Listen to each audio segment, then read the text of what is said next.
This is the 91st minute.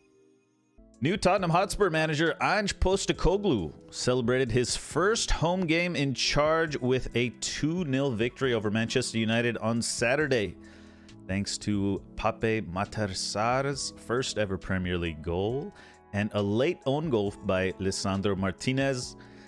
Both sides hit the woodwork in a pretty free-flowing contest. Bruno Fernandes wasting a golden opportunity to put United ahead with a headed chance from him. United facing a lot of backlash after this one, while Spurs fans got to be feeling pretty good about Ange's first two matches. Let's send it over to Hoff for this one because he is the winning man here. Hoff, how you feeling? Pretty good. Like you said, that was a good description. Yeah, it's more of the same. It wasn't wildly different. As far as Spurs' performance from the first match away to Brentford, I thought everyone, just looking at the lineup, I don't think anyone really had a poor match. Everyone was at least average or better, I would say. Vicario made some huge saves. Van de Ven was good. Udogie is... I've been super impressed with him in the first two matches. His first two games in England, in a new role for him. He didn't really play that inverted fullback at Udinese. So yeah, he's been really impressive to me. And I was glad to see Sarr get a start. Just to see how the midfield shakes out, because I don't know if Bentancur's going to come straight back in when his ACL is completely healed and he's cleared to play again.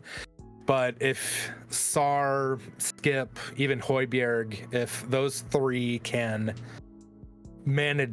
keep the level high in the midfield, it will allow him to not rush back, because that would be worst case scenario. He rushes back for a match in like 3 weeks and then does a hamstring or something. So the longer that he can go without playing and the performances still being high, the better.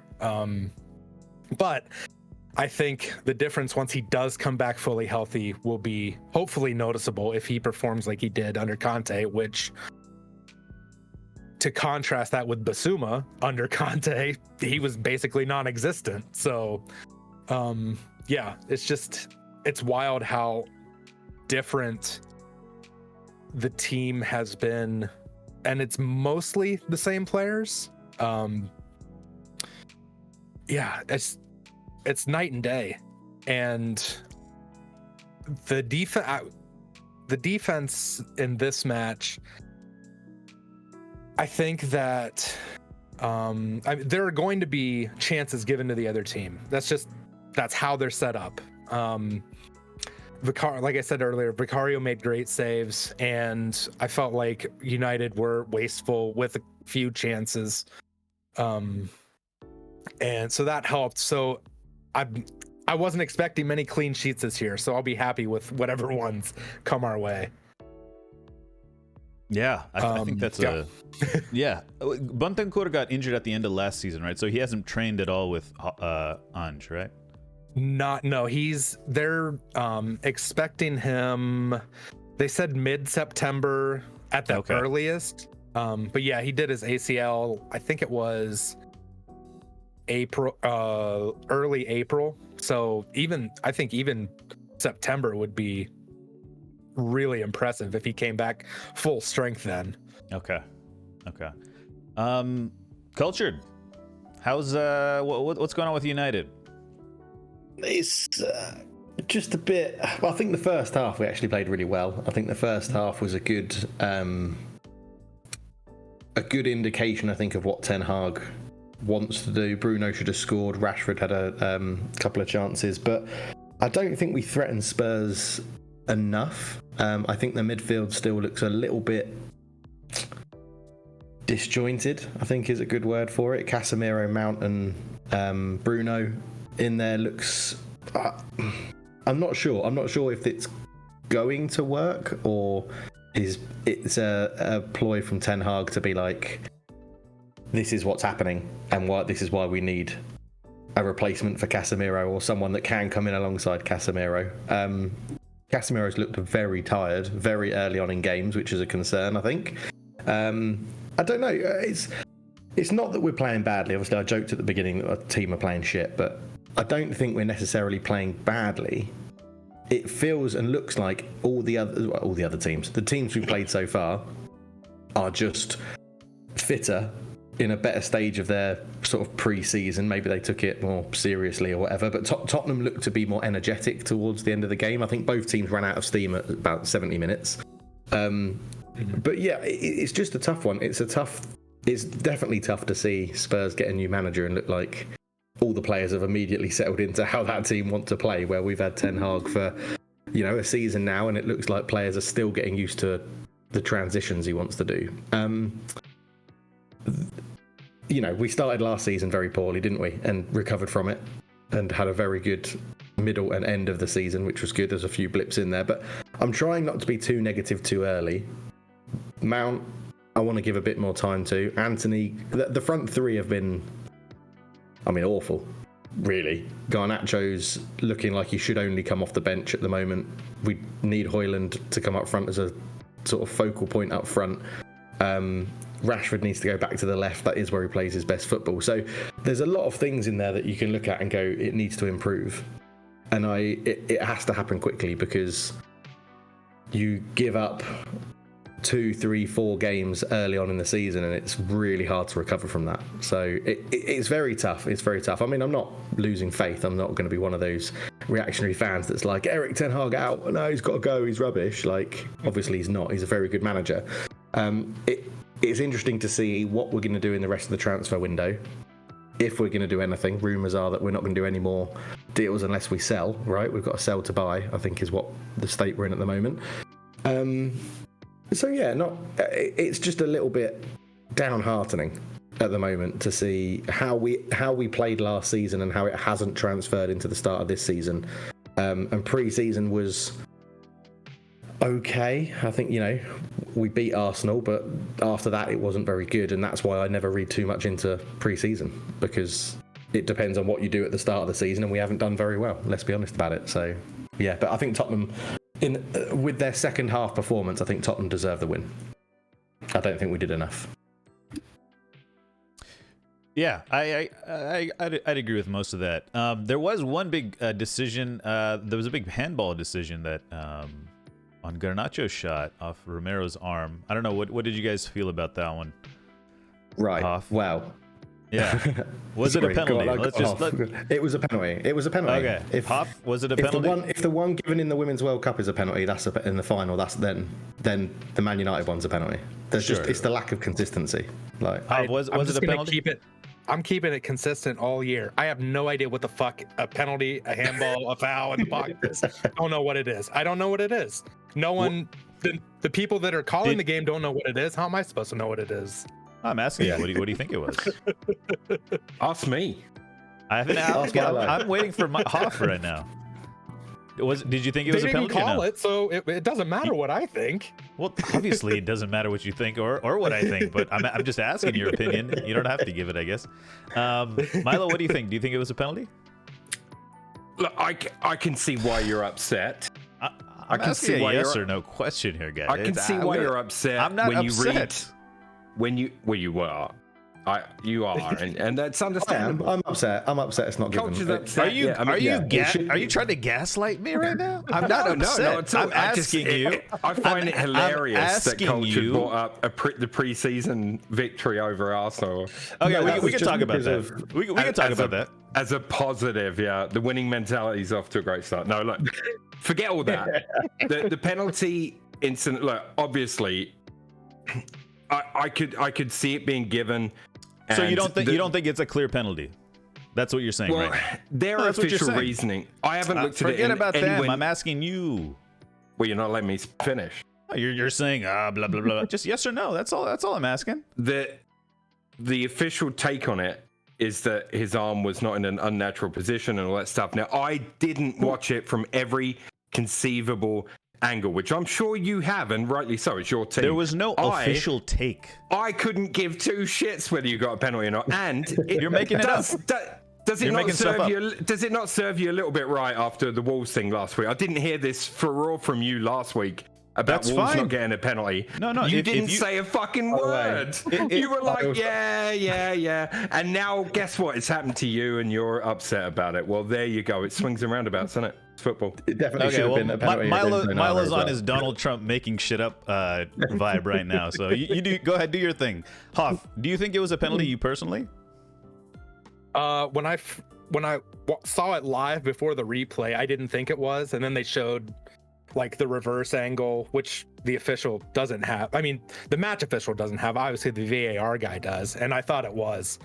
So okay, thank you. Yes, the answer to my question is yes. And Culture, you also think it's yes, right? It's a very simple question, guys. I'm not. We can talk more in depth about other things, but I'm just wondering what you guys thought.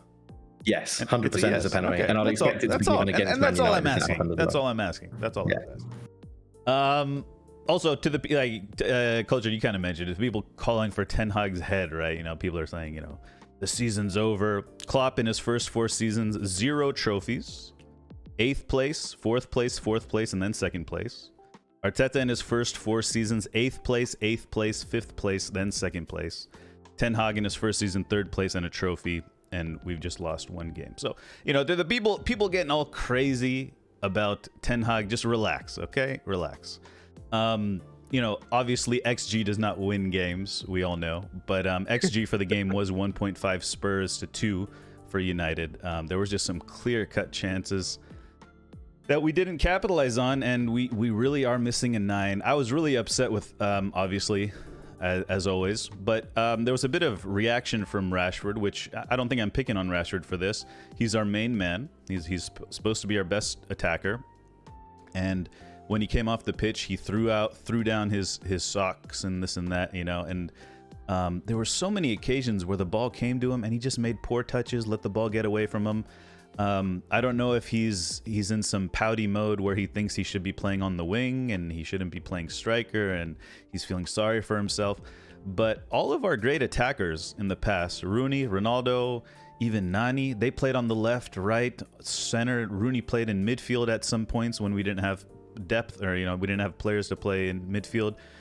Giggs, right, left, middle. You know, this is part of being a Manchester United great for Rashford, and you know, he needs to understand that you're not just gonna play on the left wing and then hunky dory for the rest of my life, left wing, you know, counter target, walk around on defense type of thing. It's not that way, you know. And the attitude, it's an attitude thing with Rashford, and as you guys know, I've said it for many weeks. It's all mental, it's all attitude, and it really ticks me off when players act like that. I feel like you're being a little bit harsh. I think a lot of it is just frustration out of how badly he played, how badly the team were playing, the result, what the performance was like. I think a lot of that throwing of the socks down is annoyed that, you know, he's not done what he wanted to do. I think there is an element to it that he wants to play in his favoured position, because all footballers do that, right? That's what I think. But even on the flip side of it, Richarlison got subbed off, and he had been playing in his favoured position, and he still had a tantrum when he got subbed off. And I think it's that attitude of professional footballers that just want to do the best, and when they think they haven't done their best, or the team hasn't done their best, they're just frustrated. It's why people pick up cheap, shitty yellow cards, isn't it? They kick people because they're frustrated.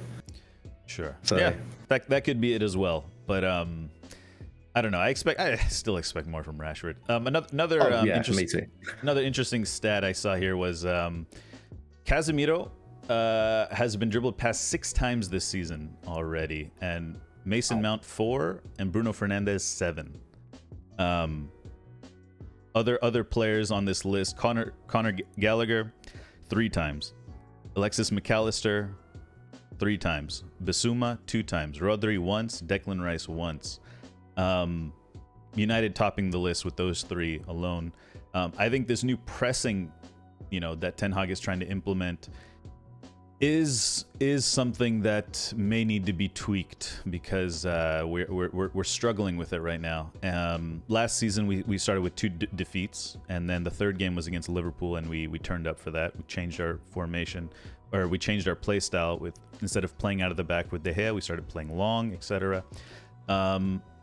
We have a game next week, and then we have Arsenal. I'm curious to see if Ten Hag tries it again this next week.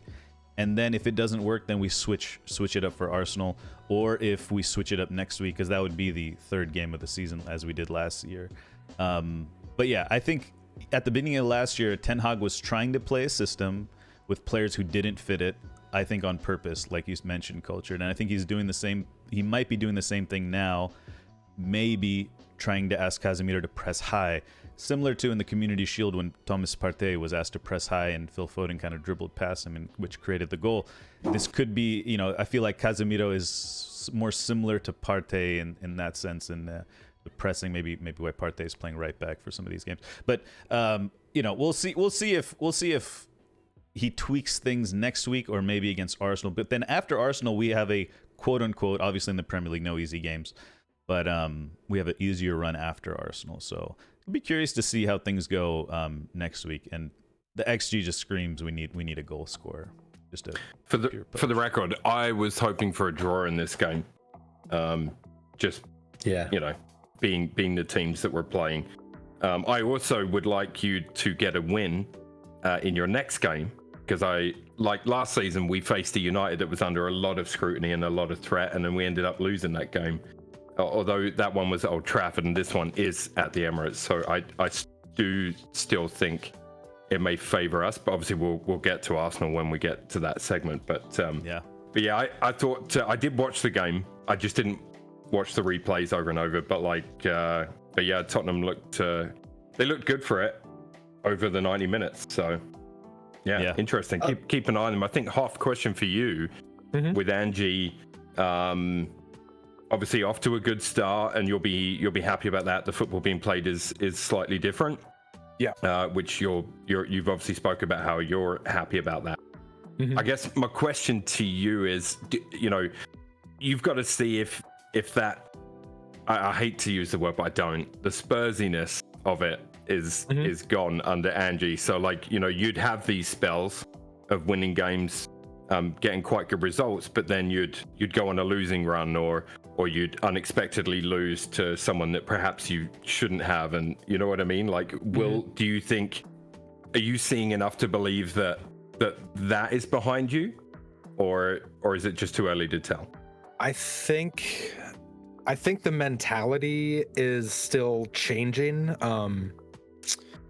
but I think in an ideal world, if they're playing 100% Ange ball, I think that would be eliminated, if that makes sense. And that's ideally, you'll have some guys that I don't know, if it's mentality, physically, they just can't do it. Eric Dyer's on the bench, or sorry, not on the bench. He's in the stands. He hasn't made the squad yet, and he was rumored to be one of the top choices for captain. This was before Kane was leaving, and we actually needed a new captain. But he's had a very good relationship with the club and fans, and I don't think that I think some of the players that liked playing under Mourinho, like playing under Conte, they're not playing right now. So I don't think that is a a mystery why it's different. I mean, obviously there's some of the players are the same, but most of them aren't. Højbjerg's not playing as much. He came on a little bit toward the end of this match. Dyer's on the bench. Lenglet's gone. Praise be. Who else has gone? Well, Kane is gone, but I'm not blaming him for what it looked like under Conte, because he did everything he could. But you mentioned earlier, right? Basuma's the big one. Oh yeah, Basuma's night and day. Coming in and playing, it's amazing. He couldn't get a game under Conte, and to be fair, he was injured a decent amount of time, but even when he was fit, he couldn't buy time under Conte, and now under Ange, like he's like he's the central part of that midfield. Yeah, we had to actually man mark him out of the game for the first half. Yeah, that's how dangerous he was. But and I thought when we had him under control, we had a decent hold of your build up. But yeah, I mean the goal you scored was just unbelievable tracking back by us on the wing there. It was just poor defending by Garnacho. Sarr just went through like 3 defenders, and I think Casemiro was the last one, if I remember correctly. And I just see him and looking like, oh shit, he's behind me. Yep. But yeah, decent game though. It was a good game at least, you know. Yeah. You know, it was a good game. Penalty would have changed everything. All right, back to the back to the start.